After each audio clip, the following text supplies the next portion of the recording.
and welcome to James Corck Gets Really Angry and is going to rant about the Brownie analyst community for 30 minutes before we get to the actual episode. We're going to review episode 11 of season 4, 3 is a Crowd, but we're going to start the episode review with a little rant. I was trying to avoid this for the longest, but I need to get to it. But before, let me introduce my co-host, my friend, awesome pal, Urban Sanzo. Hello, and also better known as the MBS show reviews. Now, today is James Corck Gets Angry at the Brownie analyst community, and before we get to the actual episode, I need to address something. Something that I've been putting on the side for the longest time, because I didn't want to do this, and I don't want to do this, because it's a very nasty thing to do, and it's very uncomfortable as well, but I need to address it, or else I will explode. And that is not going to make anybody happy, okay? I really need to sit down with you and talk to you about this, because this is horrible. What's going on right now from the Brownie analyst community, side of the community, this is repulsive, okay? All right. So, ever since the season really kicked off with Castlevania, ever since that episode premiered, what I heard from every Brownie analyst that I used to follow, and every other Brownie reviewer out there, either the ones that put a lot of time on the reviews or the ones that don't put enough time on the reviews and just sit in front of the camera and rant, all I was hearing was this. Complain, nitpicky, complain, nitpicky. You have all the right to complain about something. You have all the right to hate something. But you don't have the right to consider your hatred and your complaints to be absolute. You cannot say an episode is horrible because something that happens in it ruins your headcanon or your preconceived ideas or your wishful thinking. You cannot say season 4 sucks just because you don't like it. You have to stop it.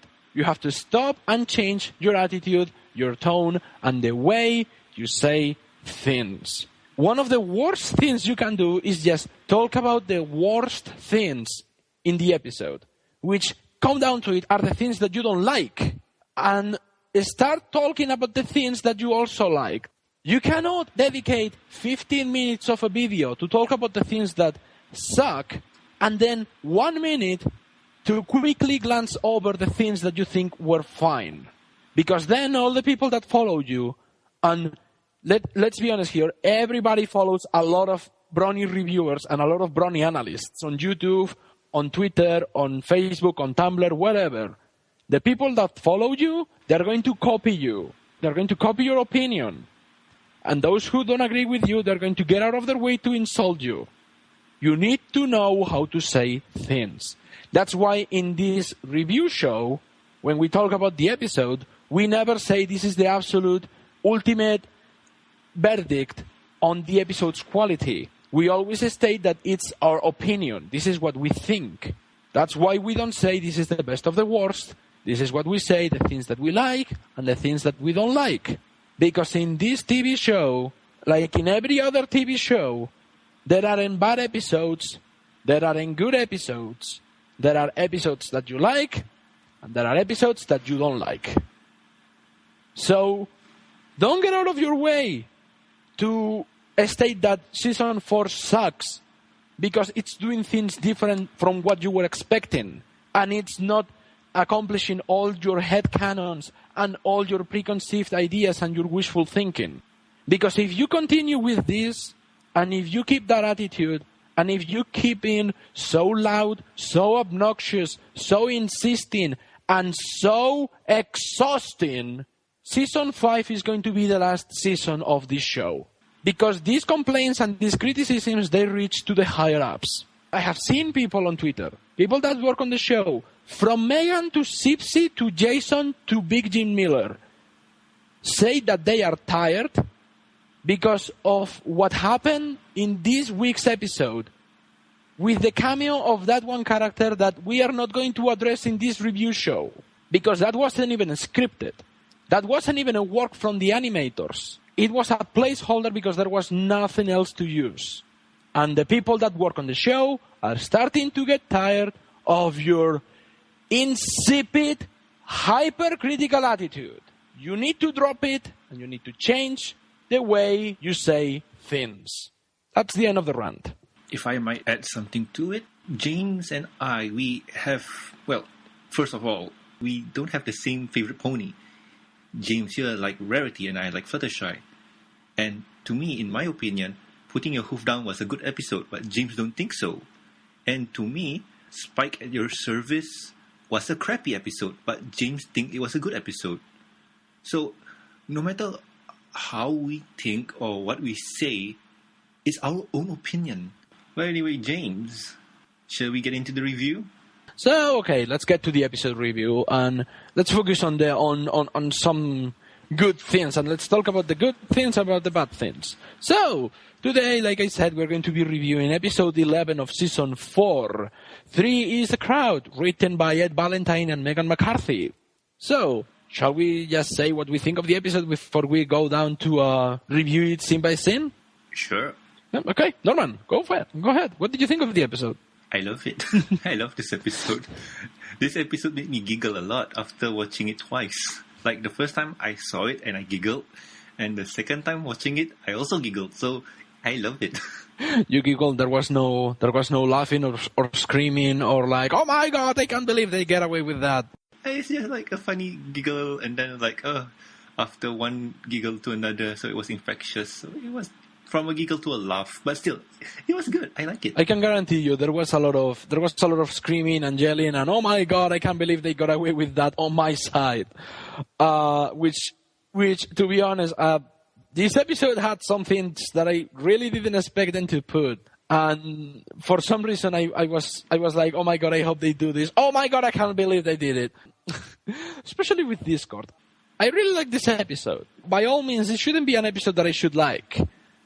Because I never like these kind of situations where you have a character ruining the fun for another two characters for the sake of being obnoxious and just that. I'm not a fan of that kind of comedy. However, this show has made it work. So I wouldn't call this episode my favorite episode of the season, which I have seen many people call and everything, but I'll say this is one of my top 10 favorites. Easy is going to make my top 10. Probably my top 5. So verdict of the episode, Norman loved it, I loved it. If you want to keep hearing our opinion on it, make sure that we're going to go balls deep into spoilers.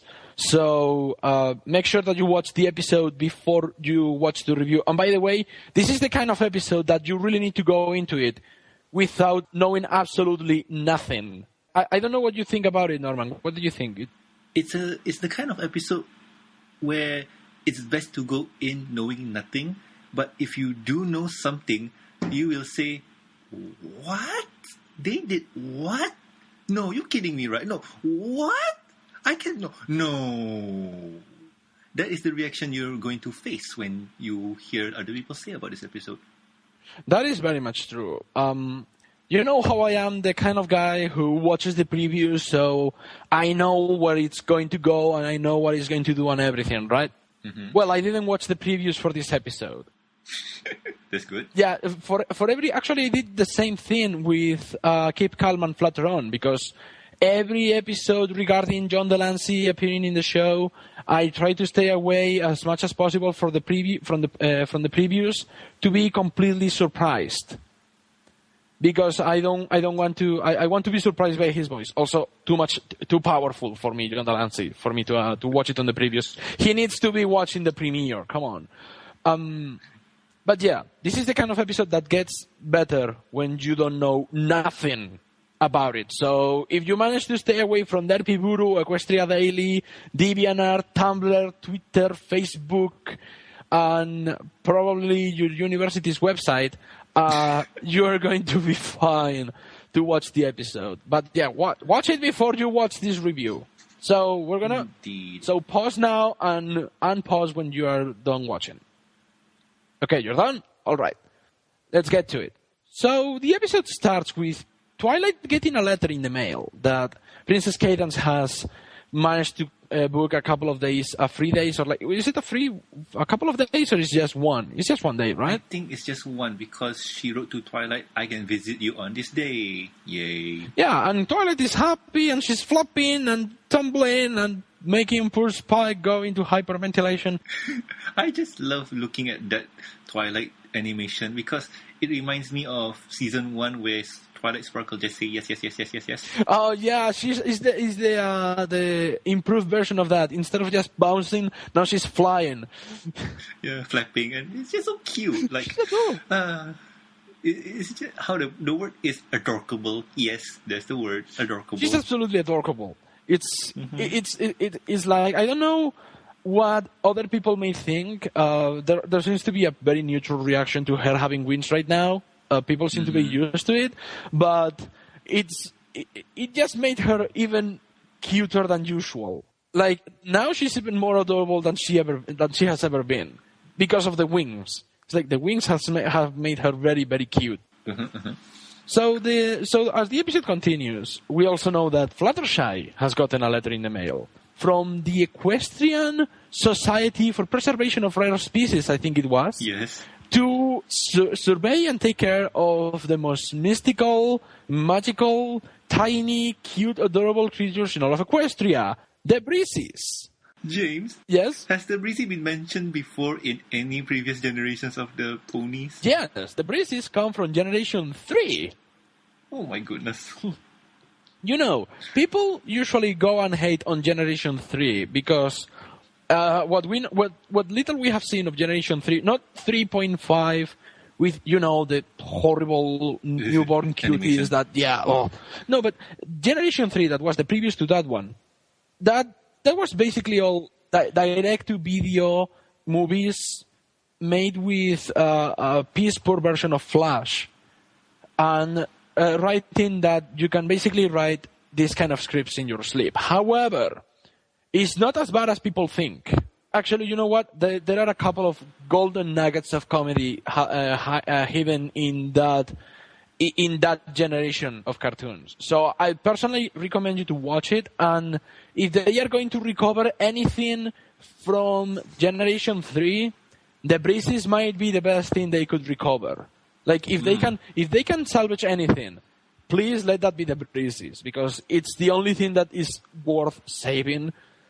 Also, I don't know if you remember, guys, but Rainbow Dash and Rarity, they come from Generation 3. Oh, God. Yeah. Rainbow Dash likes to dress in style. Yeah, you remember the whole Rainbow Dash that always dresses in style? That's from Generation 3. And people quote and make fun of that line all the time. And you know what? It's kind of self-aware in the actual show. So don't be discouraged that the Breezes are coming, because the Breezes are coming. I have the feeling that these Breezes, the Breezes episode, is going to be a parallel to this episode, the same way that Just for Sidekicks was a parallel to Games Ponies Play. Because it even has a similar structure where you have Fluttershy leaving town in a train. So I have the feeling that the upcoming Breezes episode is going to take place at the same time as this Discord episode. One could wonder. But anyway, let's move on. Yeah, after the credits pass, they are all saying goodbye to Fluttershy, that she's leaving on a train. And right after Fluttershy leaves on a train, so arrives the most metal train in the history of Equestria. Oh, here is where I have to gripe a bit, or nitpick. Like, we all saw the train that Fluttershy took came from the right side of the screen, while the Crystal Empire train came from the left side of the screen. To me, it's just like, how you not crash? Oh, is it? Don't you know that they changed tracks? Yeah, that I know, but yeah. So in that case, that's explained like that they changed tracks and that's it. Besides, for all we know, the Crystal train just turned into a spaceship and landed on the train track. Because have you seen the design of that thing? That is the coolest train I have seen since Back to the Future Part 3. Oh. Okay? True. That train is like, it will be like the Crystal train will be number 2. The train from Back to the Future Part 3 is only number 1 because it can time travel. So if they reveal that the Crystal train can fly and time travel, I will put the Crystal train on top. That train is awesome. It's metal, and I want them to make a toy of it. Like, we have the Friendship Express, but we don't have the Crystal train. Get out! Get out! You seem to be excited about it, James. I love the train. I like trains. but still, minor gripes aside, what James said is true. It's an awesome train, and maybe headcanon here. There are only 2 trains in Equestria. There are 2 types of trains, yeah. Well, you know what? It's good to see variation because we only see the Friendship Express appearing all the time. Like, we see it in the last roundup. We see it in the Mystery on the Friendship Express. It's About Time. This episode, the intro, every time we watch the intro, there it is. It's always the same train. James, what I meant was not by 2 types, just 2 trains. Yeah, I know. It's the Friendship Express and the Crystal Train. And let's not forget the train being pulled by horses over a barrel. That was kind of like low tech. But yeah, I mean, there is a very limited amount of trains in Equestria for a place that almost rely exclusively on trains and flying carriages and floating airships when it comes to means of transportation. But anyway, let's move on. So, in the Crystal Train, arrives the most pretty pink princess toyetic of the Hasbro executives, Lord herself, Princess Cadence. And she meets with Twilight Sparkle, who has set up kind of like they're going to the Starshell the Bearded Fair, right? Mm-hmm, mm-hmm. Yeah, so they both decide to go together and have fun because, hey, the last 3 times they met, Equestria has been in almost in the brink of destruction. What with the Changeling Queen, the Crystal Empire, and in games Pony's Play it wasn't the brink of destruction, but it definitely was about to send Twilight into another OCD attack. And I like that they addressed that in the episode because, I think Rarity said this. Every time you visit her, Equestria seems to be hanging in the balance. Yeah, every time they meet, Equestria's fate is always hanging on the balance. And for once, this time, there doesn't seem to be any life-threatening or world-destroying event about to happen. So at least they have some time for bonding, which actually is the first time we see them doing that. It's like, we are told that they are friends, that they have been friends since Twilight is a little filly. But it's like, wow. Finally some normal time between each other. But as we all know, there is not much normal time happening as the rest of the main 6 get attacked by a spinning wheel of blue and Star Trek references in the shape of Discord. Discord. His appearance make me giggle. I just love it. So Discord arrives and he proves to be he appears to be all blue and sniffly and coffee and of course voiced by John Delancey. This time without getting his voice modulated. Did you notice that? Oh really? No? Did they do that? Yeah, I mean if you watch the previous episodes, you will notice that Discord has kind of like a higher pitch to his voice. And actually, John Delancey mentioned it in a Brony Convention panel, where he said he cannot recreate the voice on the show because it's altered with audio edits. Oh, really? No, yeah. I did not notice that. Yeah, they high pitch it. However, in this episode, I could notice that the voice wasn't high pitched. It sounded like John Delancey himself, and I think they did that to emphasize how sick he is. His throat is kind of like caught by the illness, so he sounds ill. Okay. I can buy that. But of course, he says that he has the blue flu and that he needs the help of Fluttershy to get better. But Fluttershy is nowhere to be seen, so he tries to ask the rest of the main 6 for help. All this time while sneezing and making things float and become alive. Like when he sneezes, he blows his nose on a handkerchief that then flops away like a bat. Didn't it happen to you that every time during that portion of the episode you were like, wait, what? Wait, what? What? When I saw, during the introduction of Discord asking for help from the main 4, it was interesting to see the lamppost moving, the house floating away, the trees the leaves on the tree all falling down, and the handkerchief bat thingy. It's fascinating. Well, the trees more than falling down. They are set on fire. But yeah. Oh boys. And also, I do enjoy Discord requesting for a fainting chair. Oh, and yeah. everyone, and believe me, every one of them look at Rarity. Like, seriously, take a look at that scene and look at every pony there. They look at Rarity and Rarity goes, "What?" What? Best brick joke ever. Okay, I don't know if you guys know the concept of a brick joke, but it basically is a joke that starts at one point and then it delivers the punchline when you least expect. You all remember from the third episode of season 2. Lesson 0. Yeah, lesson 0. That Rarity had a fainting couch always next to her to faint over. But so it's like they just made a reference and they never bring it up again. It's just there and never referenced again. And there goes Discord asking for a fainting couch, and all of them turn to Rarity, and Rarity just looks. What? That was really funny, really funny. And the scene after that, Pinkie Pie pushing all the couch.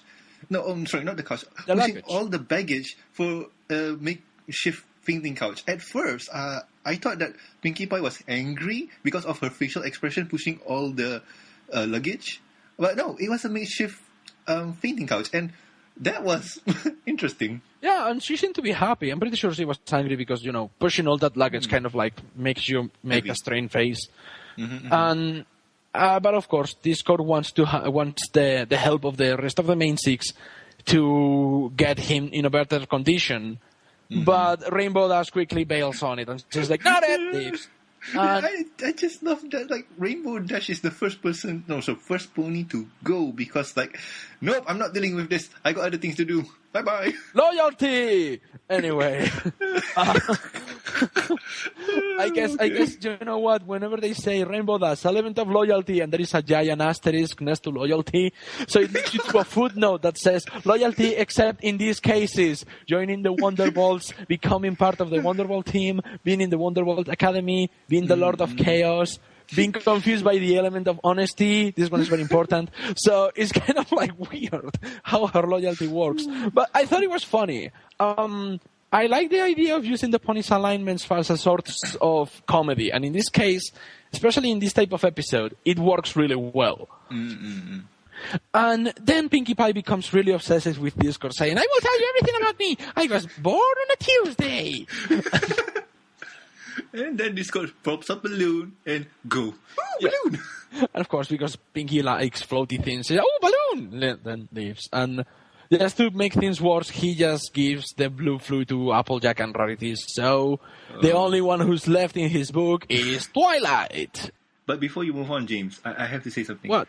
When Rarity and Applejack was the only pony left, I thought this was a Applejack and Rarity episode because of how Discord focus was going to be. Like, honestly speaking, I thought it was going to be Applejack and Rarity trying to stop Discord from disturbing Twilight and stuff, because they say that they'll do anything to stop it. And I thought it was going to be their episode. But the way that those two left the screen was funny. Yeah, I agree. Besides, it's kind of like a narrative red herring, where they make you think that the episode is going to go this way, but then, we tricked you. It's not going to go the way you thought. And it changes gears on you. I can see how that can annoy some people, and I can see how that might disappoint some people, saying, "Oh, but we want more Rarity." Personally, from the perspective of a Rarity fan, I don't mind not having Rarity in the episode because of what follows. And right after Applejack and Rarity leave the scene via sneeze, and we go to the Starshell the Bearded Fair, where we see how much of a dork Twilight is, because she's cosplaying as Starshell the Bearded from the Nightmare Night celebration, the Lunar Eclipse episode.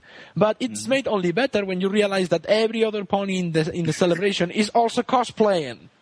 It's an anime convention. And the thing is also, Twilight with OCD has the perfect outfit, because the others, you can see the stitch mark here, you can see the stitch mark there, and things doesn't seem aligned here, things doesn't seem aligned there. Yeah, that's the coolest part of that. If you pause the scene and you look at the other costumes that all the other panels are wearing, none of them is wearing the same costume. They are all different. The hats are different, or the belts are different, or the cape design is different. I'm like, there was a lot of thought put into making each one of the designs distinctive and kind of like original in how wrong they got the original design. But of course, no time for fun, as Discord interrupts the bonding experience between Twilight and Cadence and demands for attention because, oh my god, I'm so sick, please take me home. So they take him home to take care of him. And then a song happens. Oh god. This song. Oh, James, please go on. This is why this episode review is so long, okay? Because this song deserves all the attention, all the analysis, and all the... You know what? I will be completely okay with anyone analyzing this song because, oh my god, the only way I can describe this quickly in like one word is eye candy. Eye candy. There is so much there is so many references, so many visual jokes, so much detail, so many things put into it. It's unbelievable. This is probably the best musical number the show has ever had. Like, we had the Super Speedy Cedar 6000 in how quick, fast, and fun it was. We have Smile, Smile, Smile for being so heartfelt. We had the May the Best Pet Win for being so catchy. Winter Wrap-Up as well was very catchy. But this is just beaming with imagination, creativity, and downright fun. And it's also very catchy as well. Mm-hmm. The song for this episode is just pure fun. If you just look at all the reference they throw in, like, just look at it, it's just pure fun. The animators just putting their hands up and getting the green light from Big Boss saying, anything? Okay, how many things we can get? Okay, call the legal department. So we're going to put a reference to Harry Potter, we're going to put a reference to Flashdance, we're going to make a joke about airport security, and then we're also going to put a reference to Star Wars and the Boris Vallejo posters, and we're also going to put Discord dancing a tango with Twilight Sparkle, and then Hasbro goes and says, "Okay, sign, go do it." It's just all the fun. Like, I had a section here.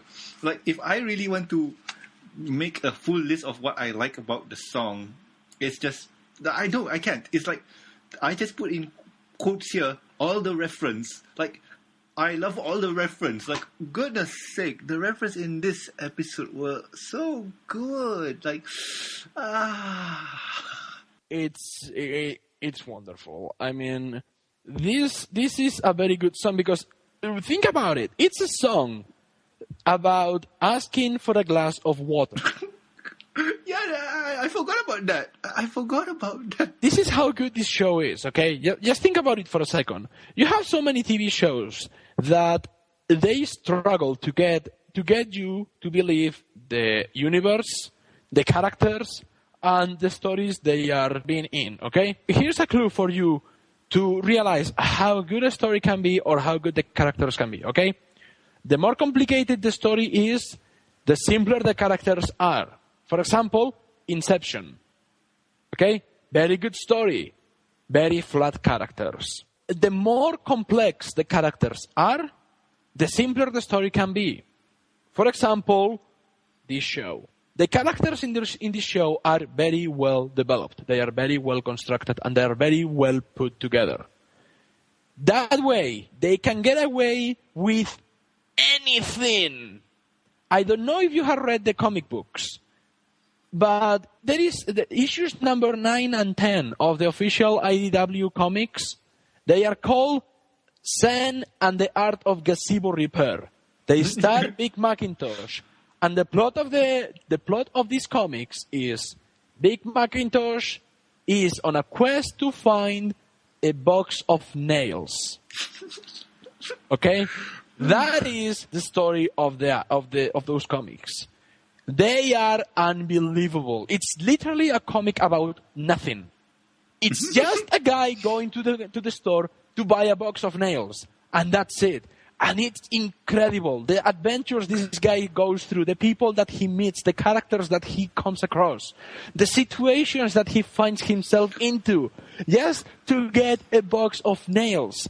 That's why this song is so good, because it's literally a song about nothing. It's a song about asking for a glass of water, and they can get away with it because the setting is brilliant and the characters are really well constructed.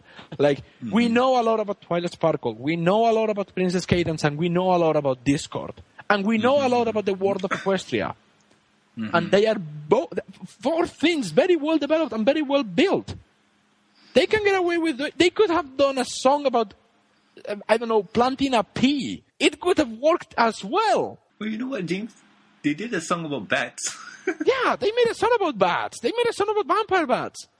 It was a brilliant song. Really awesome. This show managed to literally make something out of nothing, and it's brilliant.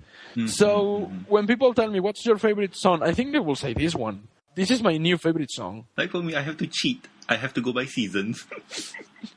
Well, that's good, because I should go by seasons too. Like, if I say what's my favorite song of this season, I'll probably say this one. Yeah. Like, I'm sorry, Rarity, your Generosity song was good, but Discord is a lot more fun. Yeah, Discord is boss. But anyway, I think we should move on from the song. Yes, song's awesome. Let's move on. So too long, don't read. Song is awesome. Song is really awesome, and it goes on for like 5 minutes. And Twilight is just tired and fed up with Discord's attitude, and she's like, "Okay, this is ridiculous. I'm going to find a cure." And she's like, "There has to be a cure for this." And Discord is like, "Oh, I know where the cure is. It's in the far regions of Equestria, right in Bat Country. Let me make a reference to Fear and Loathing in Las Vegas, children's show." Yes. And let's move on to the next part of the episode. So. They take Discord to this part of the world and they bring him in because he's the only one who knows how to get there, and they go get the flower, which happens to be the size of a sequoia. And the other thing is, since Discord is sick, he has to be carried there, and Discord is riding on the. It looks like the carriage that Xerxes had in 300. Which actually it also is it could easily be a reference to Q's throne in Star Trek The Next Generation, which was also golden with horse heads on each side. Oh god, but seriously, a kid's show. So they arrive to get the flower and all that, but right when they're getting it, they get attacked by a giant worm. And officially named Tasselworm. Yeah, something like that, which you know what? I'm going to get slapped in the face by those who, by Fall Papers and his classicist team, but I'm pretty sure it's a reference to something. It's a reference to an, I won't say horror show, but it's a action show called Tremors. Yeah, no, I know that the design is a reference to the TV show and the movie series Tremors. But the name of the monsters in Tremors, they were called the Graboids. Some people made references to Dune, me included, because Dune was kind of like the precursor of having these giant worm creatures with mouths that open in like a flower, like three divisions. But it is clear that from the design, the way it works, and the tentacles coming out of its mouth, it is a Tremors reference. And that's awesome, because Tremors is one of the best movies ever made, and you should go watch it. Great film. So Twilight and Cadence get attacked by it, and it's awesome to see these two working together and fighting this worm into submission, which is really cool. I mean, Pink Pony Princess badass time. Woo! Yeah, and it's just so fun. Like, it's I won't say the quality of the first full fight that we saw between Luna, or sorry, not Luna, but Nightmare Moon with Celestia. But this is fun. Like, you can get a general idea of how they could fight. Yeah, like they can fend for themselves. Mm-hmm. They are not helpless. They can do damage when they want to. And, well, after defeating the worm and blocking it out with some huge rocks, they bringing back the flowers to Discord and sending him home to Ponyville so he can recover. And what do you know?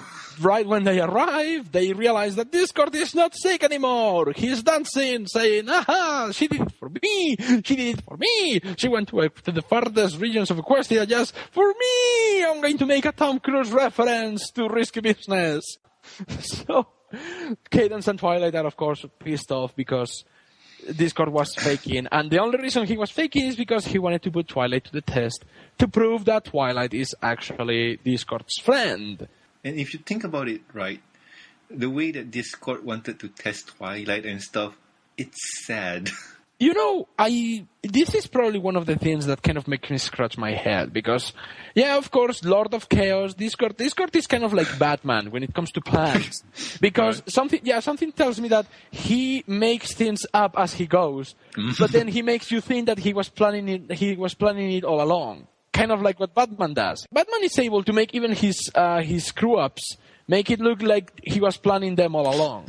So Discord it makes me think that Discord is doing something similar to that.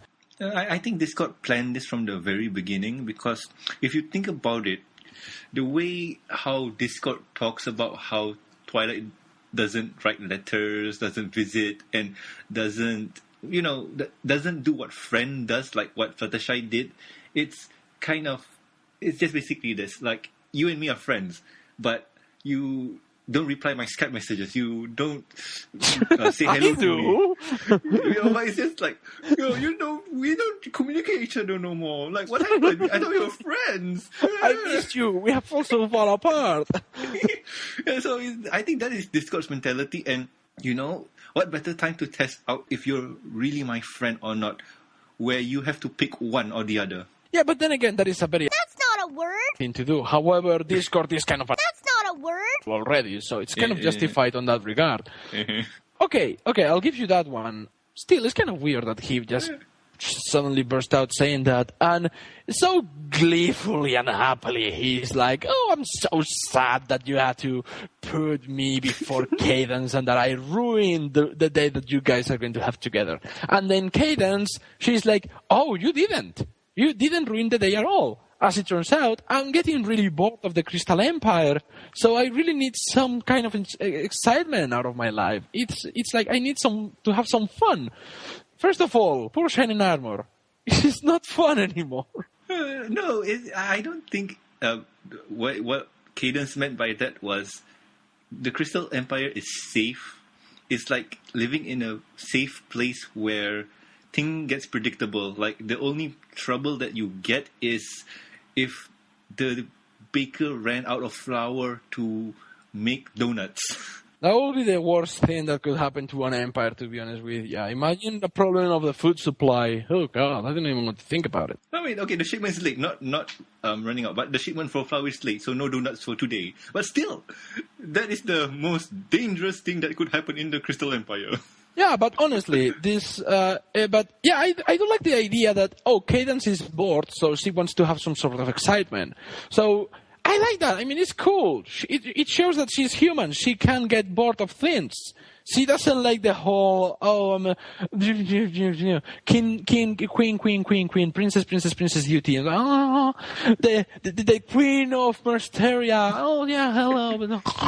Oh, so bored. I like the idea that she's getting bored of that, and she wants to have some fun. And right when things are getting closer and everything, the worm attacks again, and sneezes all over Discord.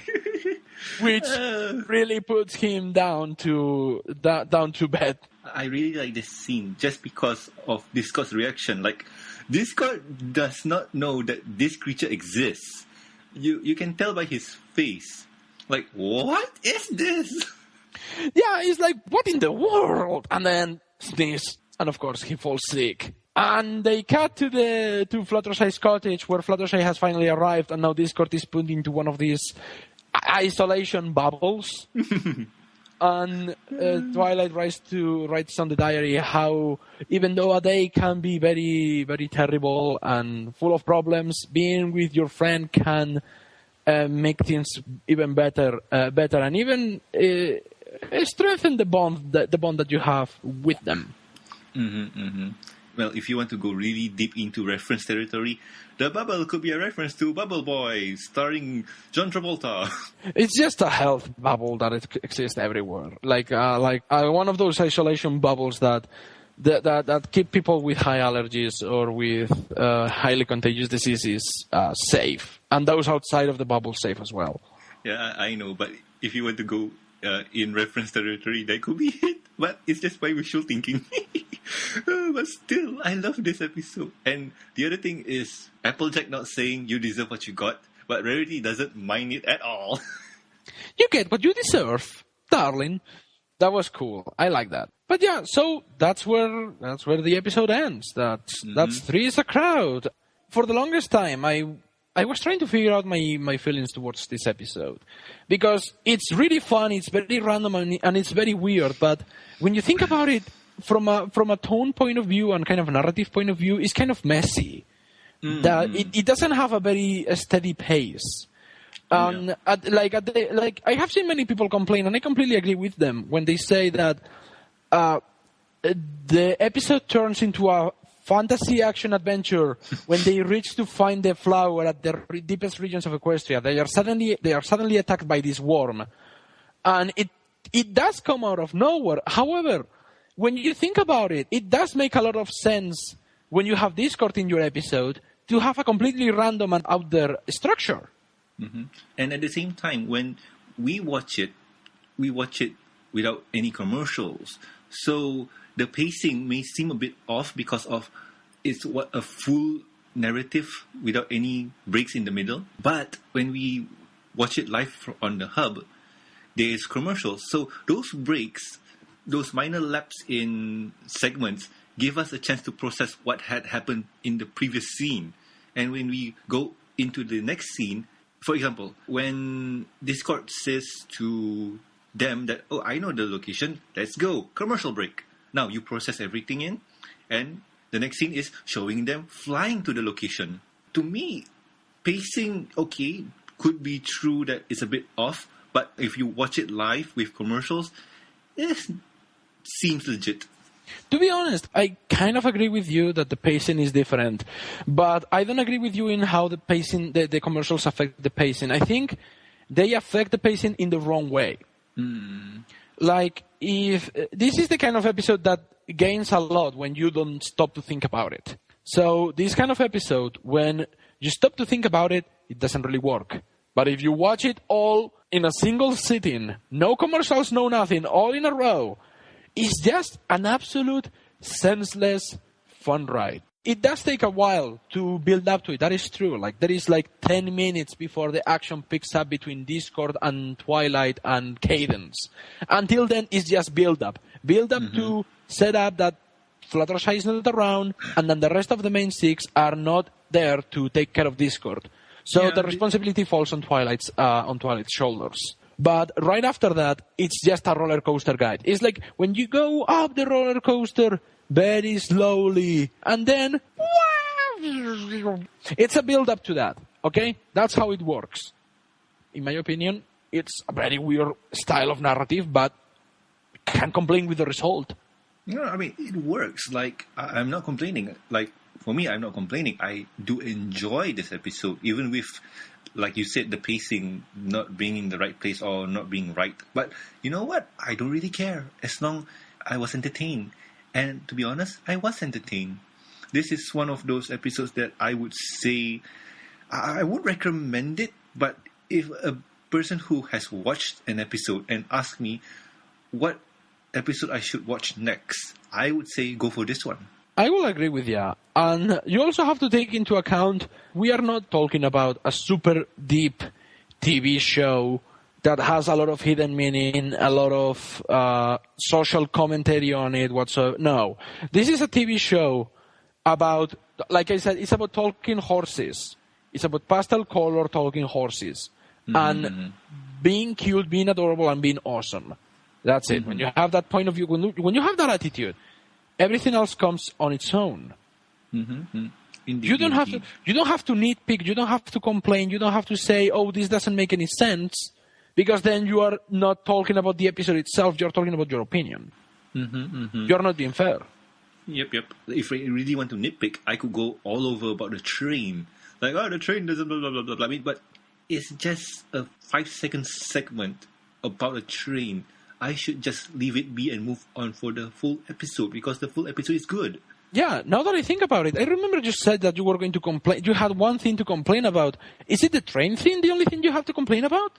Kind of, yeah, because the train, how do I put this? It's not really complain, but a nitpick because, like I said before, the Friendship Express came from the right side of the screen while the Crystal Empire train came from the left side of the screen. Yeah. And there's no two tracks. There's only one track. Well, there is no two tracks that we can see. Of course, I already told you that there is a slim possibility that there is a switch at the end of the track that leads. One of the tracks goes to the Crystal Empire, the other one goes to the other side of Equestria. But yeah, it is a legit complaint. I can see why you might complain about it, but it's a nitpick. Yeah, it's a nitpick. Like, does it hurt the whole episode? No. Move on. Yeah, so there you go. Okay, you know what? That's cool. I thought you were going to complain about something like, I don't know, more elaborate or more deeper than that. But that's interesting. That you see, that's kind of a legit complaint that I can understand. What I don't understand is when people complain because they cannot link Milton with the episode. They are analyzing the writing of this show like they are analyzing a poem by William Blake. Sometimes simplicity is best, and what you're doing is not right. Like, I'm not saying that what we just did, like the way we reviewed this episode, I'm not saying this is the only way to do it. There are many ways to do it. But watch carefully about the tone that we used. I know very well to keep things separate. I know very well that I don't have to try and compare things between each other because comparisons are disgusting. But anyway, James, with our personal bias aside, what do you think of this episode? Okay, final verdict. I liked it a lot. It's definitely going to be in my top 5 of the season so far. Right next to Power Ponies and Rarity Takes Manhattan. It was a very fun, very entertaining, very light-hearted, random, incredibly creative adventure with great music, great acting, very likable characters, a good development for cadence, and a downright high quality writing. Like, I could very well feel the pen strokes of Meghan McCarthy and Ed Valentine in this episode. In that Ed Valentine had a lot of character and heart in it, and Meghan had a lot of fun and excitement in it. It had the best parts of both writers, and it feels great. Indeed. And as for me, I would have to say this is my new favorite episode. I say that every week, but it's true. It's true. And now that I compare last week and this week is much better for me because it's just so much fun. And that song, oh God. That's a good thing. That's good. You know what? It's not a bad thing to say that each week, oh, that's my favorite episode. This is my favorite episode. That only proves that this season, these episodes keep getting better and better. Yeah, that's true. And, well, I have to say one more thing for next week's episode. That's going to be my new favorite episode.